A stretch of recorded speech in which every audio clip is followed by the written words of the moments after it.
thank you for joining us on the program. Thank you very much. On the program is, unfortunately, one of our guests is missing here. He has not been able to come and join us in the studio. Maybe in the course of the program, he'll be able to join us. Kesley? All right, we have with us on the studios Honorable Benjamin Kalu. Honorable Kalu is the chairman of the House of Reps Committee on Public Affairs. Is also the spokesperson of the House. Honorable Kalu, pleasure to have you with us on the program this morning. Same here, thank you. All right. Also here with us, one of our regular analysts, Dr. Abdulrahman Abu Hamisu, Public Affairs commentator. Pleasure to have you. The pleasure is mine. Good morning, Nigeria. Okay, let's begin with distinguished Senator Osumbo. You served in the Senate for 2 terms. What is the essence of a legislative agenda? Well, an agenda, as you know, is a plan, sort of plan of action, which in the case of the National Assembly, the Senate develops and adopts for its legislative work. Same thing happens in the House of Representatives. You know, as they say, those who fail to plan to fail. So by evolving and developing an agenda, at least it's an indication that there's a plan to succeed. The next thing is to what extent has the person or the body, the institution that has developed the agenda be able to implement that agenda. So it's a good beginning, and it shows focus, it shows direction, that the legislature can be held accountable and by which their performance can be assessed and judged. So it is good. The tradition has endured, and we have seen that this current National Assembly has followed in step with the kind of tradition that has been established of setting an agenda. And I am happy from what I have been able to gather about the agenda that they have publicized, they have published, is that it keys into the key programs of the executive, of the government. So where the legislature and the executive are working in sync, both the executive agenda, the legislative agenda have been synchronized, then there is an indication that things will work better for our country. There are, of course, other aspects of the agenda which relate to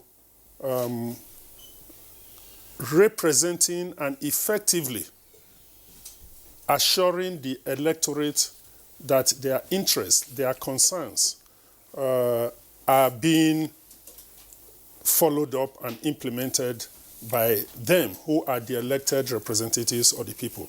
It is easy. The legislators are those that the electorate can easily interact with, and they feel the pulse a lot, quite a lot, across the length and breadth of the country.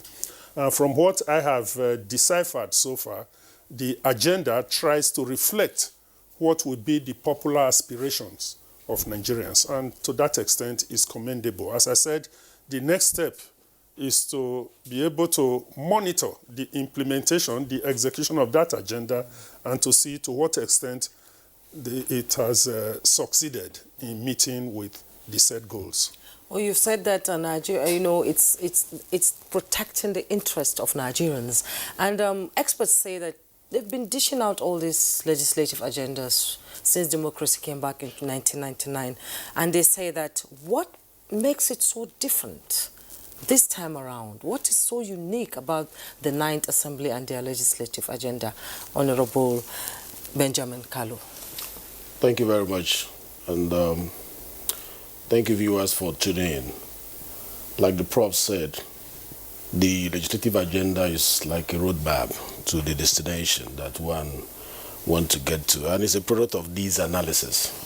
You don't just package a document out of the blues, not just because it's a tradition, but because it is a product of analysis that have been conducted with regards to the needs of the people.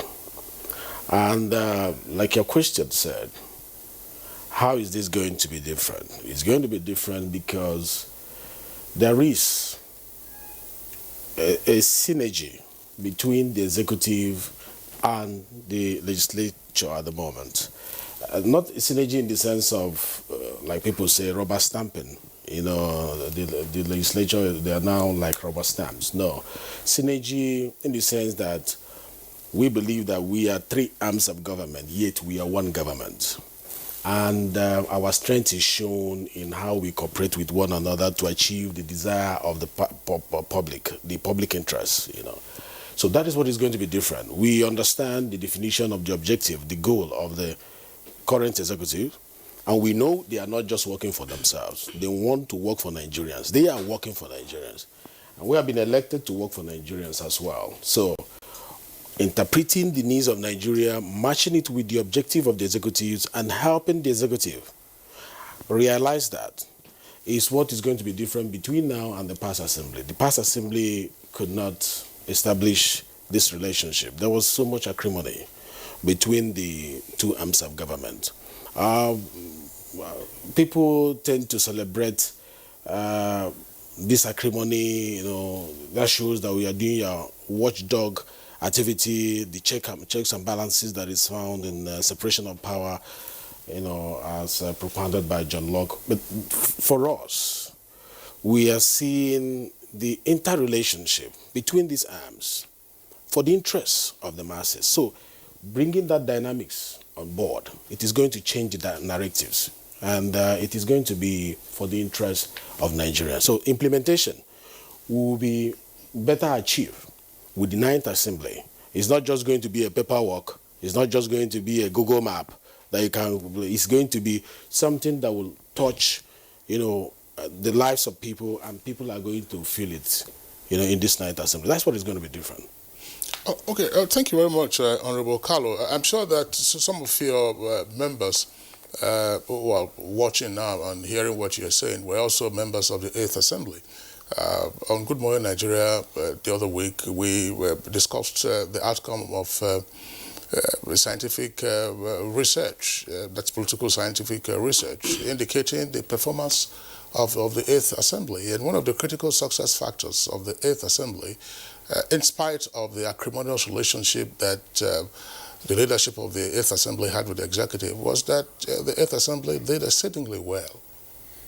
Oh, yeah, they did exceedingly well, but we're going to do more. We're going to do better than what they did. If they did exceedingly well in the 8th Assembly, the executives, the budget, if you remember, the budget took a long time to be passed in the 8th Assembly. And, you know, anytime you delay the budget, passing the budget, scientific research has shown that plus or minus every 100 days, it depresses the economy by 2.5%.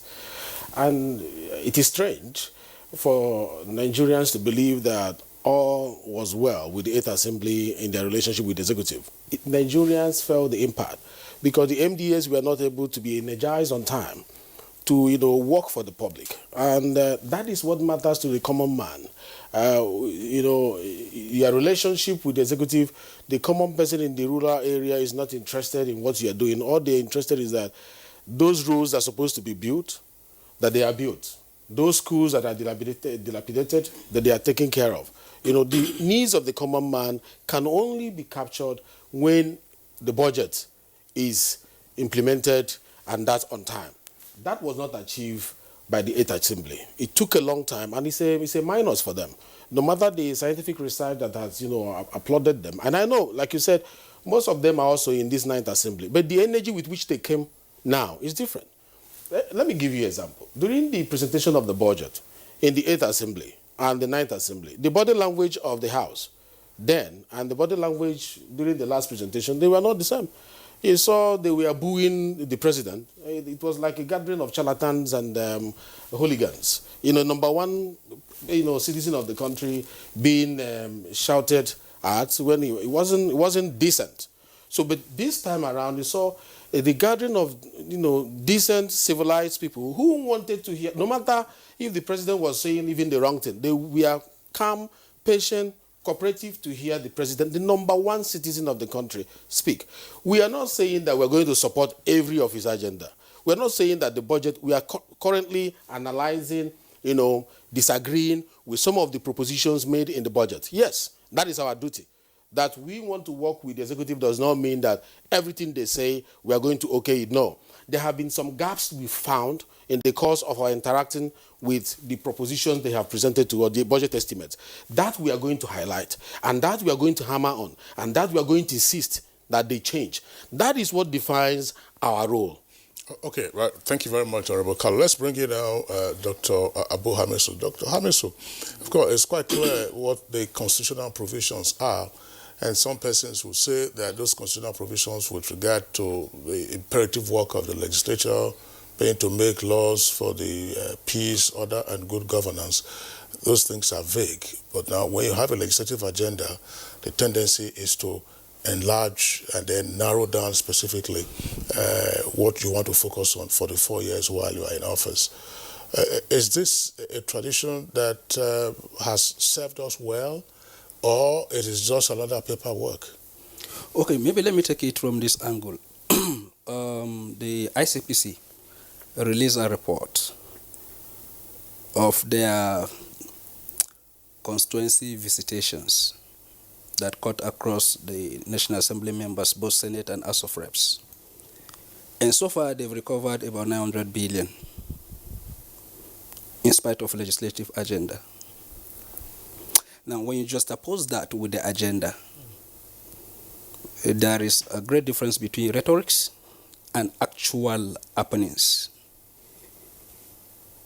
If legislative agenda will serve the purpose it is designed to serve, as Prof. rightly explained, I think by now would have gone far. But when a document is used as a justification, as something that is to present an institution as doing its work, but beneath that, you don't get the actual delivery, there is a problem.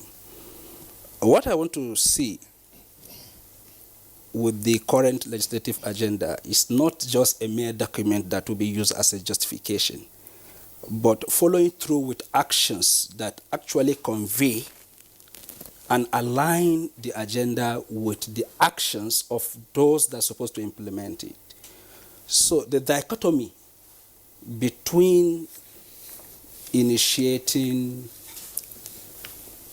going through the process of analysis the way Honorable Benjamin highlighted, and then coming up, with issues that are supposed to be tackled. We're supposed to form the basis of their interventions in the politics, in the economy, and a whole lot of areas and sectors and subsectors.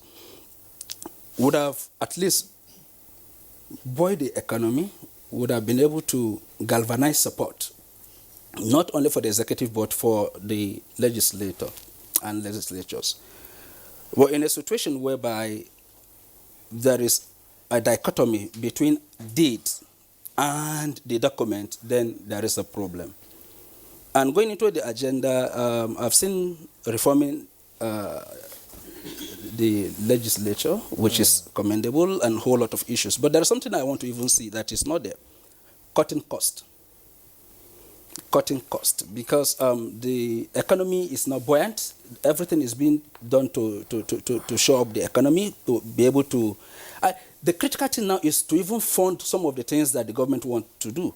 And if you look at the budget and what is being allocated to the National Assembly, you agree with me that Nigerians have been demanding for reforms, not only at the national level, but equally at the state level.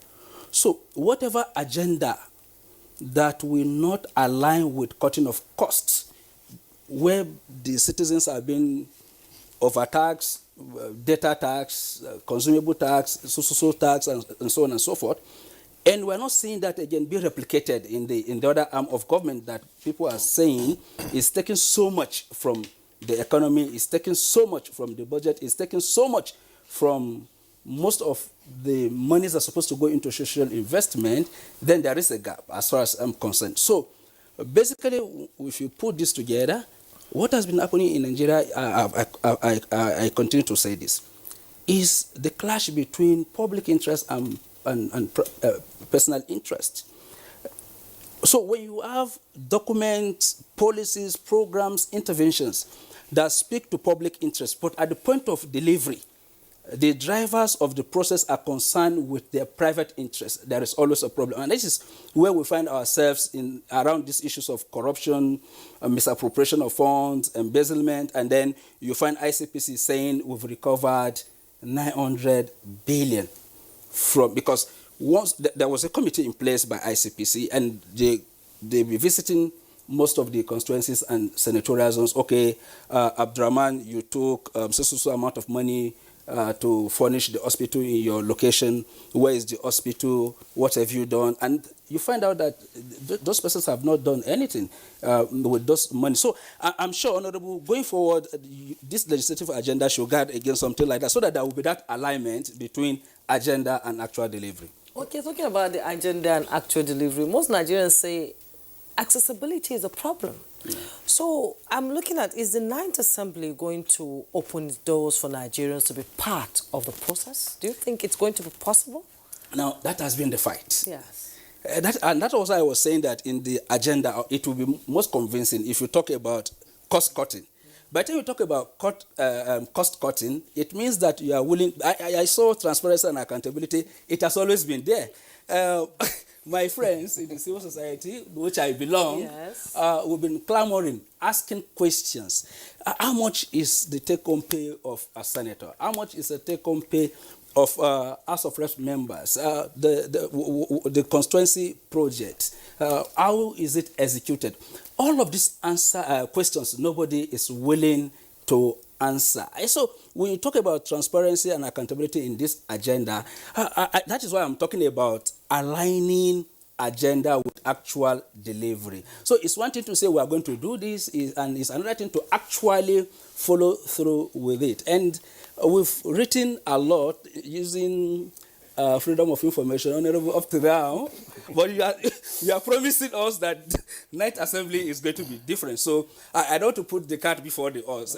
So since it's here, we'll follow. Can I take on Dr. Hamisu? Yes. No, let's get some of the highlights of the House of Reps agenda, because the Senate also has its. Yeah. So what are the highlights of the legislative agenda for the 9th Assembly?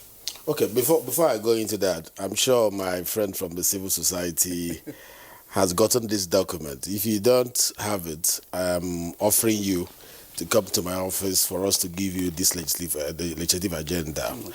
Okay. Page 64, if you have this document, handled what you are just saying. On 2.11, it says reducing cost of governance. The House will take legislative measures to carry out the prudent reduction of the cost of governance in the country in order to free funds that will then be deployed to meet some of our numerous and pressing national development challenges. We will encourage the effort of the executive arm of government to address waste in government by, amongst other things, eliminating duplication and inefficiencies across MDAs. So, it is not true that we did not mention anything about cost of governance. That taken.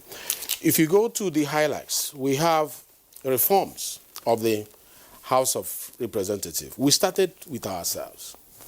Before going to the executive, when you want to pick something from somebody's eye, remove the one from yours first. We looked at ourselves and said, what is it that we need to do better? We say we have to reform our processes. We have to, the way we conduct our public hearing, the way we handle the constituency projects you are talking about.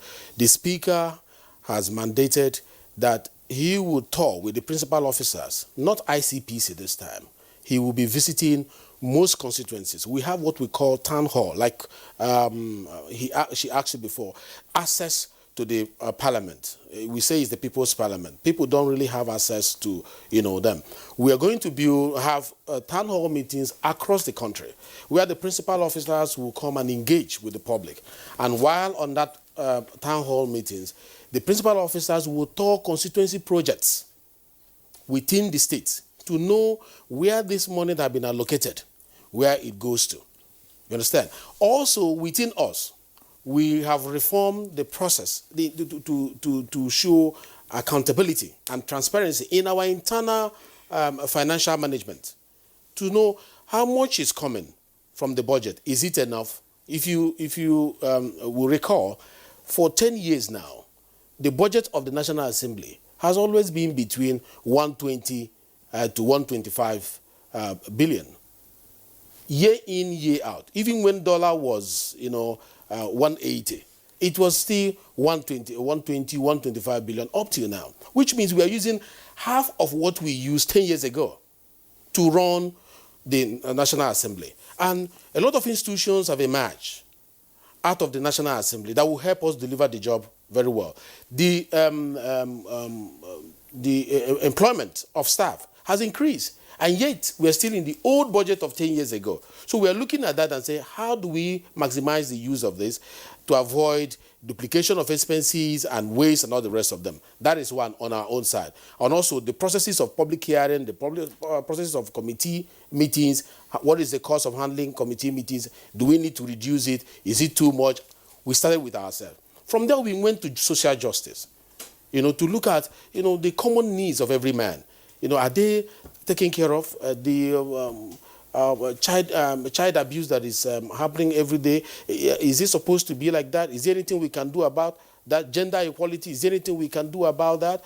And then you go to the right of prisoners. Is there anything we can do about that? It's no longer called prisoners. Prison is now, we have a new law now that's called them correctional services. So from there we go to sustainable power. These are real needs of the people. Are we going to continue having this epileptic source of energy? Is it time to diversify into other types? We are blessed with sunlight. Can we look at solar energy, wind, and all the rest of them? Is there what we can do about that? How do we encourage the MDS, the executive, to achieve that? These are real needs of the people. Now, climate change has never been so loud now than it was before. So we are prioritizing on the environment. Every day you are hearing a lot of flood, destroying this and that.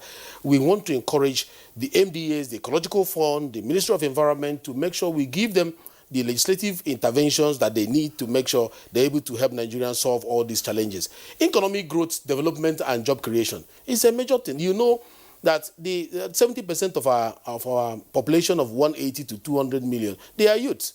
And depending on oil, will not generate the kind of employment that we need. So the need to diversify into non-oil sector is there.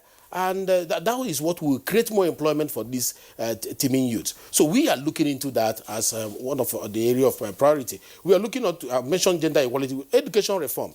The statistics have shown that out of every 5 kids from the age of 5 to 15 that is out of school, 1 is residing in Nigeria. And that is not a good report. So we are going to look at the curriculum, national curriculum. Are we supposed to change it? The Ministry of Education is handling that at the moment. We want to give them all the support to make sure that our curriculum will shift from what it is now to what will develop more skills, towards technology and innovation, so that we'll become a productive country. So that is what we are looking in education. Anti-corruption. We are going to partner with ICPC, EFCC, and all the rest of them to make sure that, we join the president and the executive in their fight. Sustainable agriculture, security, which is, paramount. What is happening in the north. For 10 years now, we're battling with insurgency, we're battling with cattle rustling, and now kidnapping has set in. And if you go to the south, the overstretched defense force, some people are taking it for granted and doing some, being involved in some vices. I was hearing the conversation we were having outside there about somebody kidnapping kids and selling for 100,000 and all the rest of them. So these are challenges that we want to help the government by providing more fund for training and for the security agents to make sure they have more money to be trained. And then also I had a visit from the military. One person came to visit me in my office because I also am in charge of public affairs. You know what this military man said? He said, I've been in the military for about 15 years and I only earn 30,000. This 30,000 is not enough for me to do anything. And if tomorrow I carry gun and go and shoot on the street and become an armed robber, people will blame me. But look at it, I earned 30,000, and I was surprised. You know, so this is what is happening. We need to provide more funds for them, make their welfare our priority, and not the rest. And then we are encouraging open governance. Just hold on a second, Yes. Honorable Kalu.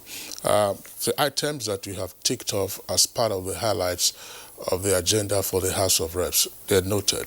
But let's return to cutting the cost of governance, which you mentioned in trying to explain part of the point made by Dr. Hamisu. President Buhari yesterday approved new guidelines for foreign travels by government officials, ministries, departments, and agencies. What will be the attitude, for instance, of the House of Reps to those new guidelines? Of course we will support it. We will support it because it is in our agenda. Our agenda is to reduce the cost of governance. We are also looking inward in our own arm, and we are reducing costs, which will also be making public very soon. Things that used to be there that we don't want it to be there again, because we have a very lean budget and we must cut our coats according to our size. That is the reality. Okay, I asked that question because I said MDAs, so that the lawmakers would not say, we are not part of your MDAs. Yes. And the rule, absolutely, and the rule now is if you are going on a foreign travel, the days of travel will not be excluded as part of the extra code collection. Yes. That's why I asked the question. Yes, of course. We are looking inward, like I told you, and we are eliminating the things that are not necessary. There are some trainings overseas that are not, conferences overseas that are not necessary. We are cutting them off. I can assure you that the leadership of the House, they are very cost sensitive. Do you know, there is a misrepresentation out there about the members of the National Assembly. I'm sure Prof has been in the Senate, like, 2 times, and he knows the truth. The impression that people have outside there about what is available to a legislature is not really what it is. Now, for example, most of the ministers that emerge have been given vehicles, to take care of them. We have been working for 3 to 4 months, and we are using taxis and our private vehicles. And that is the truth. Yeah, not one. You're not one chance taxi, by the way. so you never can tell. No, well, I mean, if it was one chance, you would be here. You're not sure how I came. You're not getting us into the 5.5 billion that the legislature wants to spend on purchase of vehicles. That's a contentious public issue. But let's pause in the meantime and bring in again Professor Osumbo. Professor Osumbo, I mean, part of the evaluation of the 8th Assembly, which was a topic that we discussed here, highlighted, curiously, I mean, on the face of it, that the National Assembly itself is under-resourced in terms of funding, even in terms of manpower. That, yes, you have lawmakers, but the support staff that they need and the support systems that they need, happily they're talking about the budget office, that the professionals that you will need aren't immediately available, and that if you need to engage consultants, then it's going to cost you money. If you recall, during the 8th Assembly, part of the reason for the rejection of some bills was just, sloppy editing of the bills that were forwarded to Mr. President for his assent. In your opinion, and therefore from your experience, how might the National Assembly maximize its resources, notwithstanding current challenges, and then get the public to actually say, all right, fine, this agenda is out there, and it is for our interest, and we'll support you? Well, thank you, Kingsley. Let me first say the last question you asked the Honourable Member Kalu. The one-on-one chance or something? No, about they didn't want me to finish answering. About the foreign travels, okay, and the estacos and things like that. The President said the Auditor General of the Federation has responsibility to monitor and check these things and to disallow allowances which are ineligible. And that applies to all arms of God. There's no separate Auditor General for the legislature. So the Auditor General of the Federation would also ensure that the National Assembly comply with the presidential directives. The other issue is with respect to the under-resourcing. Yes, I will come to that. Yes.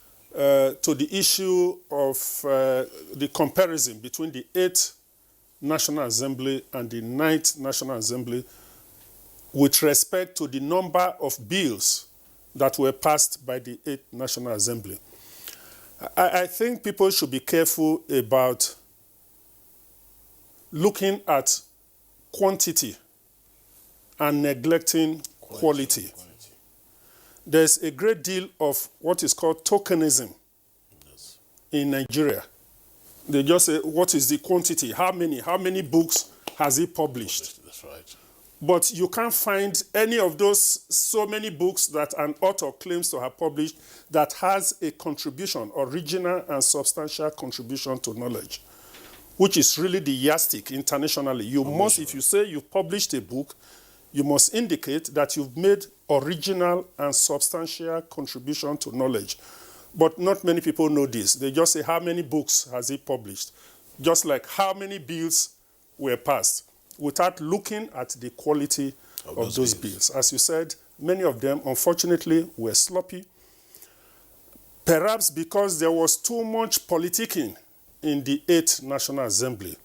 Right from the onset, right from the inauguration of the National Assembly, the stage was set for confrontation between the National Assembly and the executive. And that impacted, in my view, very negatively on the quality of the work that was done by the 8th National Assembly. Of course, this is not to undermine them. This is not to underrate the amount of work that was put into. After all, these bills went through all those. In fact, in some cases, they had to repeat those bills a number of times. But that is past now. We are looking at how do we improve on the previous performances.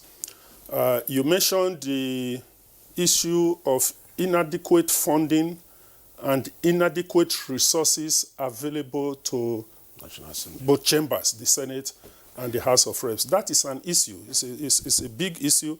There are things that the National Assembly needs to do. In fact, from the time when I was in the Senate, about 2002-03, we understood the need to create a National Assembly budget office. And as we speak, I don't think that National Assembly budget office has been created.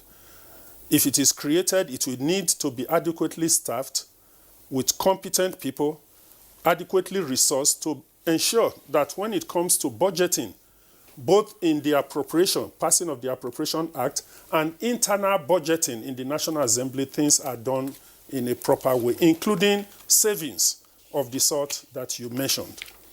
So that is. And I just want at this point to make a point by way of caution to Nigerians. People are talking of savings. National Assembly, they are too wasteful. Even Senate.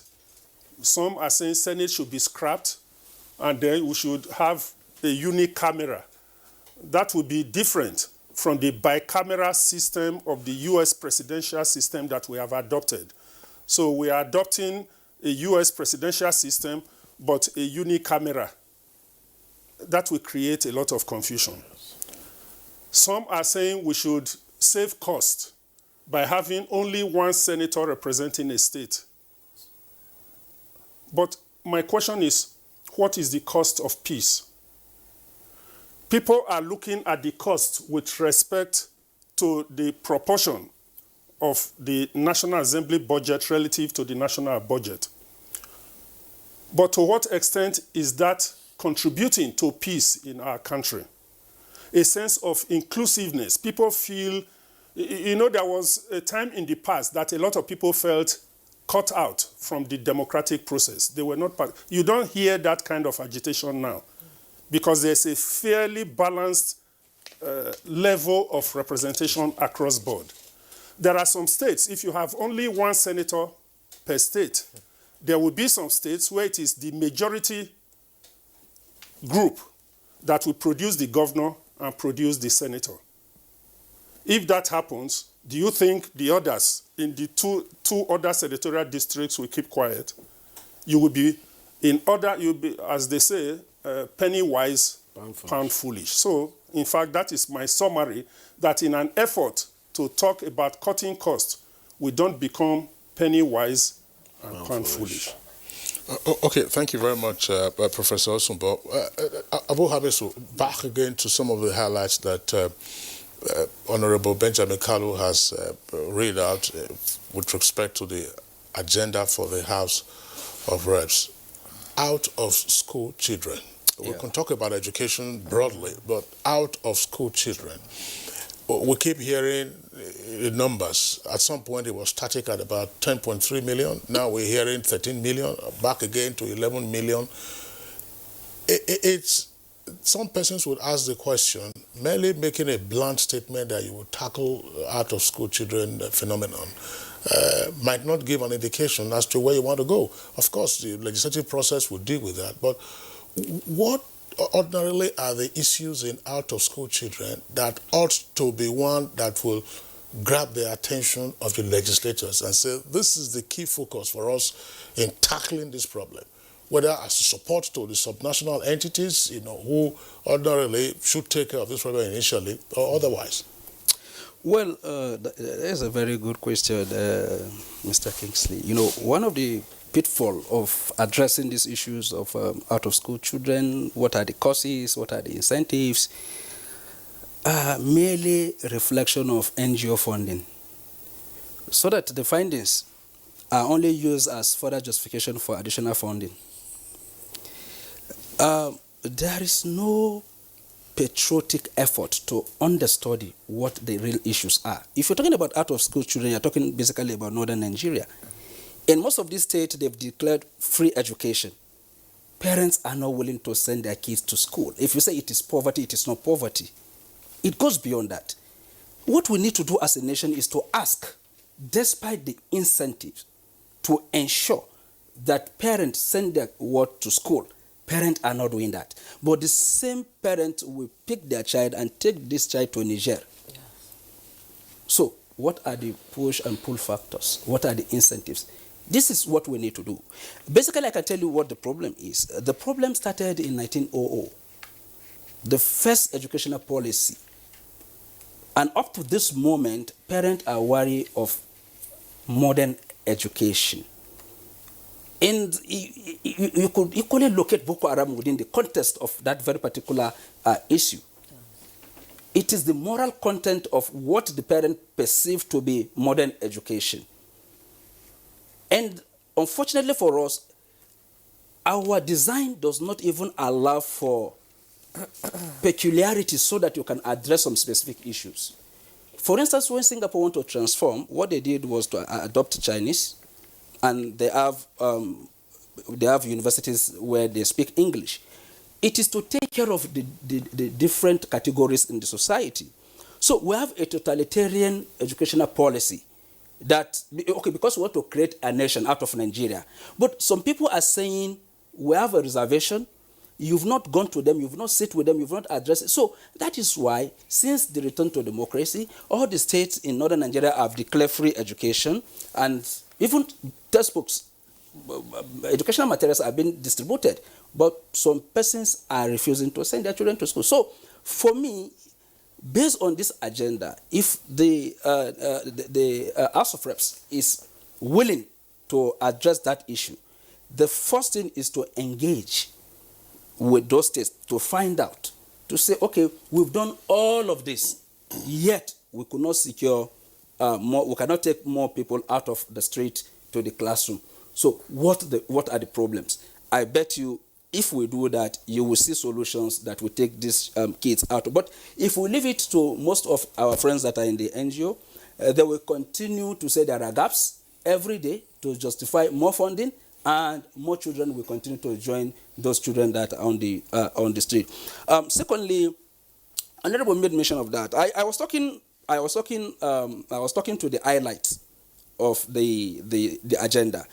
What I would love to see, this is my own personal criticism of the document, is to have as heading those issues that I've raised, cutting off costs, stand alone, to say that we're going to work in tandem with, because it's just an explanation from the body, but based on the highlights, if we want to key into what this government is doing and support what the government is doing, I would love to see those cost-cutting issues standing alone, because it's what Nigerians are agitating for. Thirdly, we will do better if Nigerians will be allowed into the workings of the National Assembly. Yes. And these same Nigerians will demand for funding for National Assembly. But once these issues are shrouded in secrecy, you give people room to interpret and misinterpret. And equally, I'll go, Dr. Hamisu. Yes. I mean, you've made this point, and we know that it's out there in the public space. Is the National Assembly an opaque entity that its workings are unknown? Yes. You see, I said something earlier on. The dichotomy between agenda, legislating, and the actual delivery. Once the actual delivery is not commiserable to the funding that people are seeing, and it's not even aligning to the agenda, then there is a problem. I bet you, when Nigerian police was working in that very particular direction, Nigerians were against the Nigerian police. But at a point, it was even Nigerians that were advocating for reforms and demanding that their salary structure should be changed, their working environment is bad, and stuff like that. So what I'm saying is, if you open yourself up, for instance, I have a problem. For instance, somebody who has a kidney problem, I can't fund myself. I have a kidney problem, and people ascertain that you have a genuine case. It is people that will even volunteer to raise money for you. But when you say you have kidney problem, and then you are dressed in Gucci, and you are wearing, and so for God's sake, what are we talking about? So, she's a sick person. So by the time you have 5.5 billion for vehicles, I hope you are getting me. And people are to move from one chance to 5.5 billion. Thank you very much. So, this cliche that says, yes, education is the bedrock of any society. It's not just a cliche. That is how it is. Yes. And most of these out-of-school children turn out to be menace to the society. Yeah. Talking about Boko Haram, 10 years of Boko Haram insecurity. He talked about a soldier that came to his office and said he's paid 30,000 naira. This is a live confession from a soldier. Yeah. What are you going to do as part of the legislative agenda to ensure that security votes that goes to these soldiers get to them? The security vote that goes to the soldiers, that it gets to them. It gets, really gets to them. It's by engaging with all the head of the Defense Force. We are currently doing that. We started yesterday with Air Force. Yeah. Today, the Minister of Defense will be coming. It is from their budget that they are going to present. We will find out how they appropriated what is coming to them. Question, based on all these, my office has the public affairs, or not just media. I interact with a lot of these people who come from outside, and I feed the committees with, the information we receive from outside, and that informs their opinion when they interact with these agencies. So when we meet with them, we look at their proposition, and then see what is allocated to equipment, what is allocated to training, what is allocated to the welfare of these people who are working in these different agencies. That is the only way we can. We are not going to go into the military and work in the military. It's by looking at their paperwork and making sure that it is tailored to reflect the needs of the particular agency. Yeah, because I'm talking from the point of somebody going to war. Yes. In the Northeast on that salary, leaving his family behind. Of course, there are so many of them that, in fact, one of the confession I got also was that the man said, I've been in the North working for 3 to 4 months, and after about 3 months, I will get part of my salary. And then after another 3 months, I get part of it. It's not consistent. So and he was telling me, I will not reveal his identity. He was telling me that this affects my motivation to fight. This affects my motivation to defend. And this makes so many of us to leave our duty post because, one, we are hungry, one, we are thinking about our families. So the welfare of the soldiers the police, and other security agents. It's very, very important if we must secure life and property, which is the cardinal function of any government, to secure life and properties. So we are very interested in that, and through this budget analysis that we are doing now, we're going to ensure that adequate funding is made available, especially for the welfare of those who are working in those fields. Let me respond to what my brother from the civil society said about the education and the need for the people to change their orientation. It is one of our objectives also in this agenda to engage the public, to work with National Orientation Agency, to look at the act establishing the National Orientation Agency and see how to, touch it up to make sure that they do better than what they are doing. Patriotism will be driven through this kind of, orientation. A lot of them don't know the value of education. That is why they are avoiding it. Our fathers and our mothers in the past, their fathers, because they were kings, refused their children from going to school. They thought it was wrong. So it needs the people to, give them the right orientation and make sure they queue into it. We are going to drive that. We are going to, partner with a lot of NGOs. We are going to partner with Ministry of Information. We are going to partner with National Orientation Agency to make sure that we take the message that Nigerians need to hear, not only about the legislature, but about the objective that we intend to achieve closer to the people. All right, Honorable Kalu, thank you very much. You mentioned National Orientation Agency twice. One of the major challenges facing that agency is funding. So, beyond the act or reviewing the act, if I'm sure the National Assembly were to appropriate more funding for the National Orientation Agency and hold them to account for the new funds, it might be a different consideration. Professor Sumbo, you wanted to react some of the issues on the table. Yes, the issues that Honorable Kalu was raising with respect to improving on the situation with the military security. And he emphasized the issue of funding. Funding is important, is critical.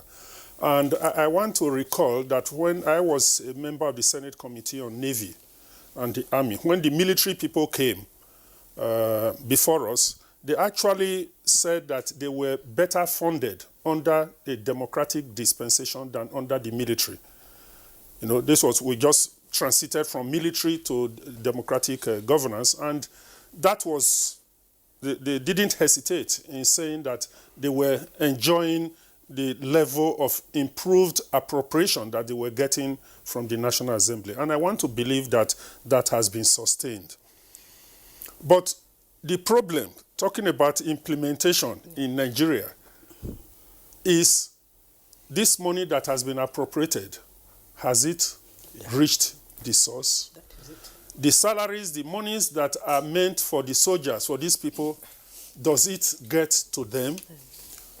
At the beginning, Honorable Dr. Hamisu talked about the ICPC findings so far, that monies that have been appropriated and presumably expended on constituency projects, the reality is that those constituency projects have not been executed or implemented. There's no sign of those things on the ground. So the challenge for me is that we should, beyond talking about transparency, accountability, good governance, one of the things we need to do, the National Assembly needs to do, the legislators generally need to do, is to improve on their oversight function. By improving, even when they talked about the Speaker of the House of Reps and principal officers going for town hall meetings, they should be able to ensure that the projects that they are being led to is actually what was supposed to have been executed with the monies that we are talking about. That's right, of course. Because since if the Speaker, if he goes to any other constituency, may not be very conversant with that constituency to be able to say that the project that the honorable member is leading them to is what? It's not a state government project. We have It's not an NDDC project. No. We have Or mechanisms. they will put an emergency signboard after the visit. They removed it. All right. More important thing is that for the military, we are talking about the military, there is a peculiar challenge, Yes. which I also experienced when I was there. You can go to some offices and say, where are the laptops? We made a provision for 100 computers. We want to see them. But for the military, it's not easy, at least as of then, to say we want to see the ammunitions that you bought. They will say, in fact, they may not lead you into some of those secrets because, but there has to be a way of being able to verify, because people say that there's value for money. that what was said to be bought was actually bought. And that what they are showing the honorable speaker is not arms and ammunitions that were bought 10, 15, 20 years ago. That it is what was appropriated for in the last 5 years and procured that they are being showed. That is a peculiar challenge which you have to devise a way of ensuring that this oversight and these checks and balances, this transparency is brought to bear with specific regards to the military. Thank you so much, Professor Sumba. We'll be taking a break right now. When we return, Good Morning Nigeria continues. Don't go away.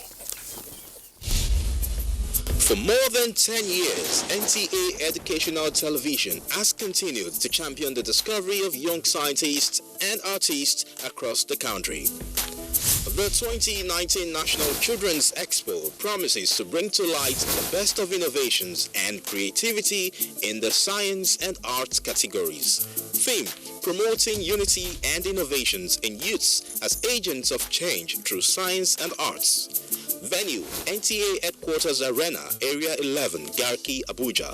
Date: Sunday, October 20th to Thursday, October 24th, 2019. For more information, please call the following numbers. This event is proudly supported by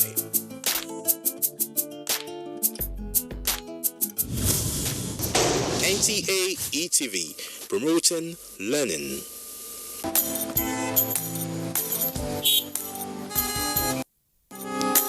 Move now! The red light won't kill you. Move now! To dey disobey traffic law, dey cause accidents. Me, I don't talk, say I no go dey do am again because change begins with me. Cross the other side of the road. I will no longer endanger my life crossing the express. Instead, I will use the bridge because change begins with me. Oga driver, stop this bus now, won't come down.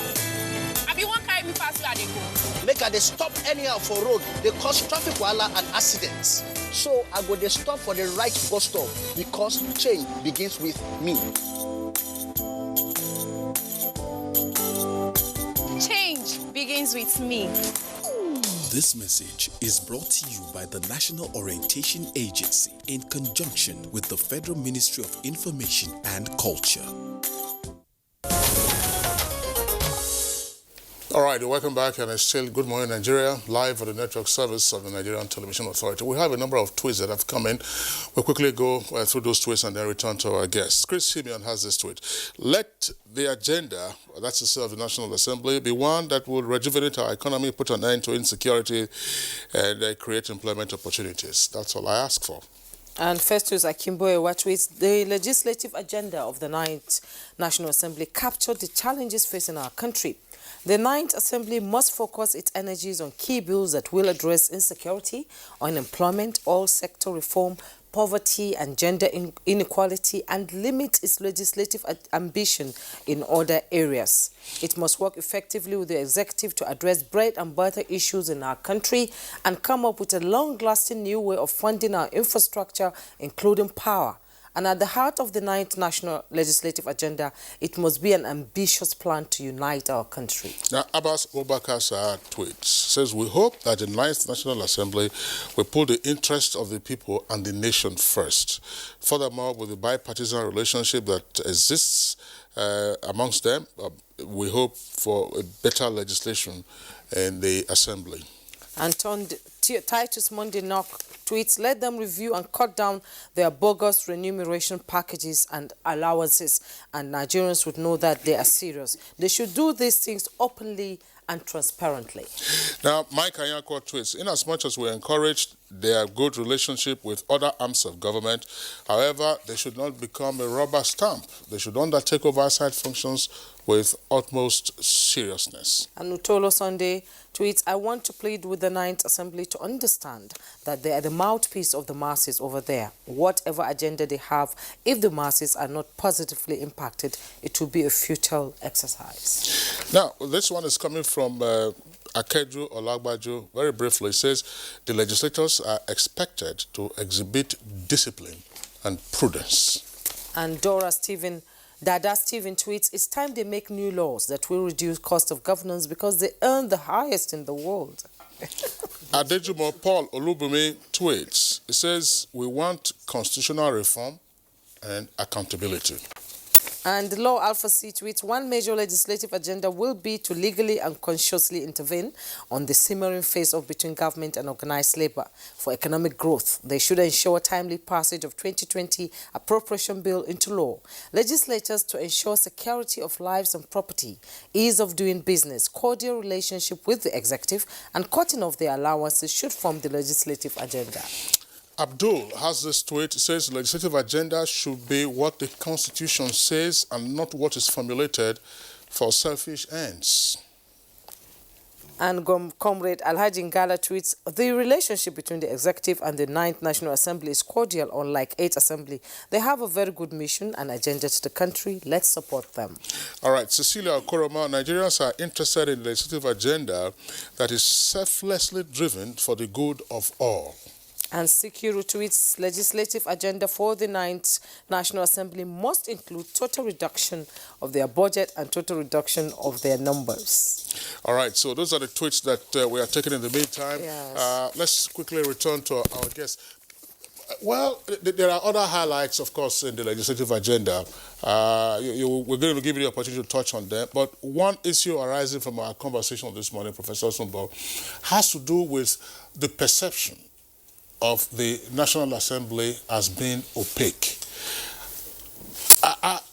What exactly is the opacity? I mean, Dr. Hamisu kept saying that we don't know the workings of the National Assembly. Is the National Assembly explaining itself sufficiently? Is the National Assembly open sufficiently to Nigerians? Is it ordinarily, I mean, the Hansards will give you a clear idea of what's going on in plenary and all of that, but is it just, why is the National Assembly being perceived as opaque? Well, first of all, I think it's a common experience amongst legislators all over the world that they don't enjoy a very good image. It's not peculiar to Nigeria. Many people, in fact, you see them. In some countries, they attack some of their legislators. But we thank God it hasn't gotten to that stage in Nigeria, and I do hope and pray it doesn't get to that stage. But legislators are not usually the most popular set of people. That is one. The other is that, yes, the public is justified in wanting to know more about what their representatives are doing, particularly with respect to how much they are earning. But first of all, there is a wrong presumption that everything that the legislators earn is decided by themselves and they pay themselves what they like to pay themselves. That is wrong. Because under the Constitution, it is the responsibility of the Revenue Mobilization, Allocation and Fiscal Commission to determine some of these salaries and allowances payable to legislators, members of the National Assembly. So that needs to be understood. When they say what is their salary, the salary is known. The salary of legislators is known because it's set. If you go to Revenue Mobilization, Allocation and Fiscal, they will tell you what the pay of a senator is, what the salary of a member of the House of Reps is. However, the problem, the issue is with respect to some other allowances, perks, and benefits that they get. For instance, the ESTA codes that we talk about, traveling. There is a vote in the National Assembly for foreign travels, attending parliamentary conferences all over the world, and so forth. They do get some benefits from there, which is outside of what has been approved by the Revenue Mobilization and Allocation Commission. But there's also, I mean, just a minute. Right, Prof, yeah. Yes, while the public is entitled to know everything that is going on in the National Assembly, in the floor of the Senate, the floor of the House of Reps, there's also what is called executive session. Maybe it's by convention, but there's executive session that whatever is discussed in executive session is meant to be confidential and private. Usually, executive session is used to resolve certain issues, certain burning issues that can polarize the chamber and even polarize the country. But by going into executive session, meaning you clear the gallery, clear everybody, even the sergeant, the clerks, the support staff, are told to exit the chamber. Only the legislators, maybe the clerk of Senate, remains to discuss these issues. They can insult themselves, express themselves as they like there, but at the end of it, they are able to resolve very contentious issues, which must not be announced as the public affairs. He would not be allowed to go and address the public and say, this was what we discussed during the executive session. So if the public wants to also know what transpired there, they should know that this is how these things work. What is done in the open plenary, they are invited to stay in the gallery and watch the proceedings, but whatever transpires in executive session remains private and confidential.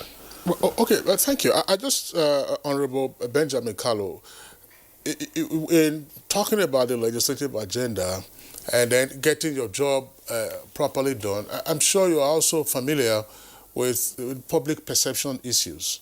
The 8th Assembly, I mean, the public perception tended to be one. Okay, there was a confrontation between the leadership of the Assembly and the executive branch. But there are also behaviors, by some lawmakers, they are climbing a tree or, running, helter-skelter. And members of the public will say, well, look, what does this mean?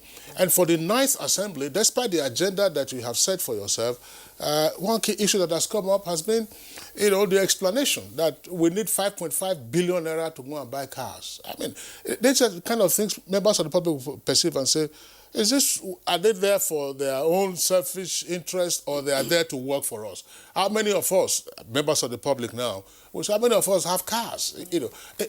You're in charge of public affairs, and that's why I'm raising this question to you. Where are you likely to see a divergence from members of the public in supporting your legislative agenda when there is a perception problem of the functioning of the National Assembly? Say, in this case, the House of Reps. Yeah, thank you. This perception, I agree with you, that perception is everything, because the way you are perceived, gives birth to the way people behave towards you. Normally they say impression matters, first impression matters. But applying that to the 9th Assembly, what the impression we have given so far is that we are well coordinated and we are people-oriented, and the public interest is prioritized in our agenda. That is one. That is what we're trying to push out. Now, that is not enough. My office, as the chairman, media and public affairs, is charged with the responsibility of building a very good image, before the people, before the citizens of Nigeria, about the House of Representatives. Granted, you know, in every National Assembly, every legislative house, you see people fighting. It's not only climbing. They actually throw chairs at each other. They do all those things because they coming together of people from different backgrounds. They are bound to have disagreements. It happens. In fact, one of the first motions I raised in the House was, you know, against somebody who wanted to carry the mace, just the second sitting in the House. So these things are bound to happen. But how you approach them, how you handle them matters a lot. Like that issue I just mentioned now was resolved through the ethics committee who invited the person and he apologized. It was decently handled without it, you know, making a mess of the National Assembly outside. The image of the House of Representatives is not just about the legislature alone, it's about also the legislators. You know, how I carry myself in the public, how I behave. If you see me in the public, I'm throwing money, you know, programs, I'm, you know, displaying wealth and all the rest of them. You create a problem for the image of the House, of the legislature. So we are very conscious of that. And during the executive sections, like Prof mentioned, it's one of the things that we discuss. This is how you're supposed to conduct yourself. This is like a family meeting where we advise ourselves, carry yourself in this manner, don't do this in this manner, you know, so that the public will not see us differently. On the issue of vehicle, it has come up over and over again.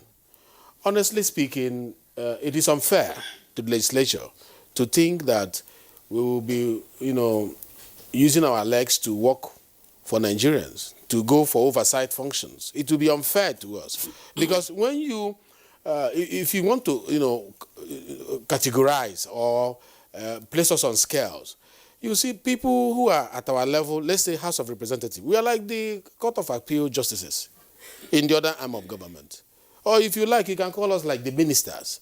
None of those people move around on, you know, without vehicles. The question, the issue, what people see is, like Prof said before, he said people talk about quantity more than they talk about the real quality. We are much in number. We are 360.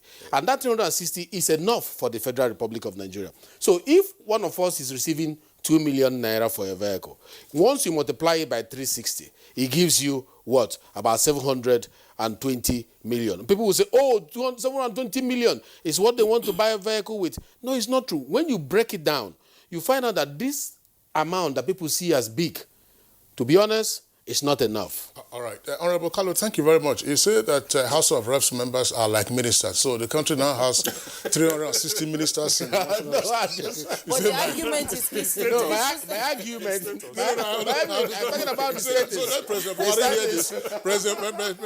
Mr. President, we have 360 ministers also in the National Assembly. That's by way of a joke.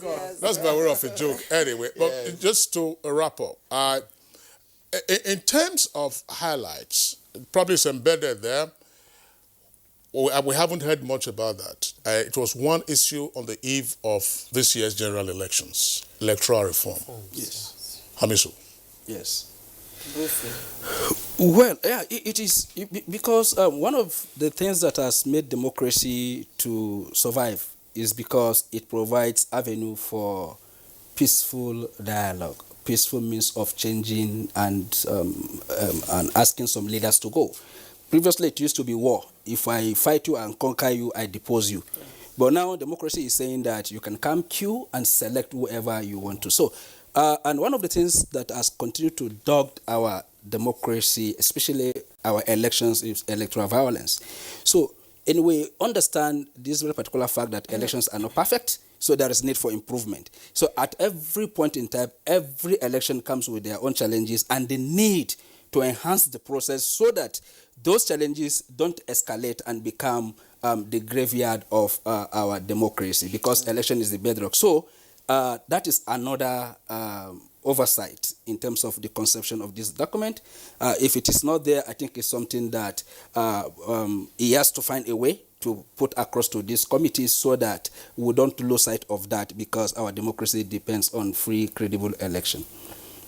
All right. It's on that note we'd like to thank all our three guests who've been with us in the studios this morning. Dr. Abdulrahman Abu Hamisu, our regular guest on Good Morning Nigeria. Thanks a lot for being around. Thank you, sir. Appreciation also to Honorable Benjamin Carlo, who is the spokesperson of the House of Representatives, is also the chair of the House Committee on Media and Public Affairs. Thank you very much for being with us. Thank you for inviting me. Deep appreciation also to Professor Osarieme Osumbo, our regular guest on Good Morning Nigeria, two-term senator and former governor of Edo State. Professor Osumbo, thanks a lot for being here. Thank you very much. Okay, all right. So that does it for our conversation. Let's go over now to our foreign desk. Vote counting has continued in Mozambique amidst ballot stuffing allegations. Reports say Mozambicans took to the polls on Tuesday, taking part in presidential, provincial and legislative elections, putting the two main parties, that is, the Frelimo Party and the Renamo Party, against each other. And to the United States comes the report that President Donald Trump said it is not their problem if Turkey enters Syria, calling the former U.S. allies, the Kurds, no angels. Reports say the U.S. is facing intense criticism for withdrawing its forces from Syria, which some say gave Turkey the green light to launch a cross-border offensive against Kurdish-led forces. But President Donald Trump told the media at the White House that the U.S. is not a policing agent, hence time for them to go home. Lastly, a government source in Britain has told the media that there will be no deal to be expected now as officials have continued to work on the technical details in Brussels. The UK and EU had been hoping to sign off a revised Brexit deal before today's Crunch EU Council meeting. Reports as gathered said it is not likely to be the case, as it is not clear whether there will be a deal at the end of this week. Now time for sports update. Nigeria home-based senior men national team Super Eagles B has intensified